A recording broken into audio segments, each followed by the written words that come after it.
अब आप last time में मैथ्स में ऐसा क्या पढ़ें कि जो थोड़ा सा मेरा स्कोर गेन हो जाए, कि मेरा वीक है सर पर मैं थोड़ा सा कुछ करना चाहता हूं, तो उसके लिए मैं कुछ चैप्टर्स भी आपको दूंगा कि भाई इनको पढ़ लेना बस चैप्टर्स को। ठीक है, तो आपका बेड़ा पार हो सकता है। आपके लिए मैं मैथ्स में जो स्पेशल, मैं ये कहने वाला था कि मैथ्स में जो स्पेशल हिदायत, क्योंकि मैं मैथ्स का टीचर भी हूं और मैंने आपको बैच में पढ़ाया भी आधा मैथ्स, तो मैं उस लिहाज से कह रहा हूं कि एलसीएम और एचसीएफ ये चैप्टर्स वो हैं जो मैंने 8 नंबर लिखे हैं, हालांकि 9 चैप्टर्स हैं, वो है कि जिनसे पूरा मैथ्स ही आ जाएगा। लगभग 17-18 क्वेश्चन, 20 में से 17-18 क्वेश्चन इन चैप्टर से आ जाते हैं। आप क्या सर ये पूरा मैथ्स ही तो लिख रखा, आपने छोड़ा ही क्या? भाई बहुत कुछ छोड़ दिया, पूरे मैथ्स में केवल 8-9 चैप्टर नहीं है। पर मैं दिखा रहा हूं आपको, एलसीएम एचसीएफ से लगभग 2 क्वेश्चन पूछे जा रहे हैं पिछली बार से। एवरेज में भी आप ये मान लो 2 क्वेश्चन। तो आप इन चैप्टर्स को, तो बहुत आसान चैप्टर्स है, इनको तो स्ट्रॉन्ग करने में कुछ नहीं जाता आपका। अब मैं बात करूं परसेंटेज प्रॉफिट लॉस, अगर इनको पढ़ लोगे तो इन दोनों से कुल मिला के आपके 5 क्वेश्चन 100% कंफर्म हो जाएंगे। प्रॉफिट लॉस और परसेंटेज को सर इनको पढ़े कहां से? तो पढ़ने के लिए एक तो हमने बुक भी दे रखी है आपको एसएससी जीडी की मैथ्स की, उससे बेस्ट तो कोई बुक नहीं हो सकती। ठीक है, उसके लिए, क्योंकि वो सिर्फ जीडी के लिए बनी है।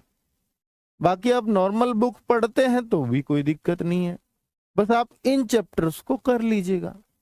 अगर मैं बात करूं टाइम एंड वर्क, बहुत आसान चैप्टर्स में गिनती है, बहुत आसानी से कर सकते हो। 2-3 नंबर आपके पक्के, 2-3 क्वेश्चन।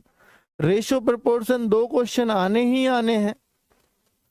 ठीक है, और इंटरेस्ट, इंटरेस्ट में भी अगर सिंपल इंटरेस्ट और कंपाउंड इंटरेस्ट दोनों की बात करूं तो कंपाउंड इंटरेस्ट ज्यादा इंपॉर्टेंट रहेगा, क्योंकि पहले भी ऐसे ही रहा है, सीआई से ज्यादा क्वेश्चन आए। पर ऐसा जरूरी नहीं है कि पिछली बार जिससे ज्यादा आए इस बार भी उससे ज्यादा आएंगे, तो ऐसा ही भी इंपॉर्टेंट हो सकता है।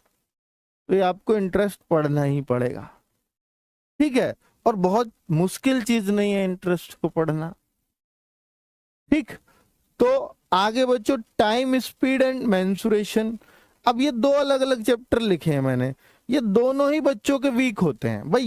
ये चीजों को बच्चा हिम्मत कर लेता है, वीक बच्चा भी इनमें हिम्मत कर लेता है कि इनको मैं कर सकता हूं, लेकिन इसको वीक बच्चा हिम्मत नहीं कर पाता बच्चों। तो अब उसको क्या करेंगे? टाइम स्पीड और मेंसुरेशन ये थोड़ा सा मुश्किल चैप्टर्स में गिनती होती है, तो बच्चे यहां पर थोड़े से फंसने लगते हैं कि सर इन दोनों को नहीं कर सकते। अगर इन दोनों को भी नहीं कर सकते तो ये 15 क्वेश्चन का डेटा मैंने आपको दे दिया है, 15 नंबर आपके इतने में से आ जाएंगे बड़े आराम से। अगर आपको दोनों 2-3 इससे प्रश्न आते हैं, 2-3 ही इससे आते हैं, अगर इनमें से एक भी कर लो तो भी आपके 17 क्वेश्चन का डेटा पता चल जाएगा आपको। इनमें से कोई सा एक चैप्टर पे भी अगर जिन जो आपका स्ट्रांग हो, ना करो तो भी 15 क्वेश्चन का आपको मैंने बता दिया। ऐसे जुगाड़ लगा सकते हो। तो अगर अब लास्ट टाइम में पढ़ना ही है मैथ्स को तो इन चैप्टर्स को जरूर पढ़ लेना।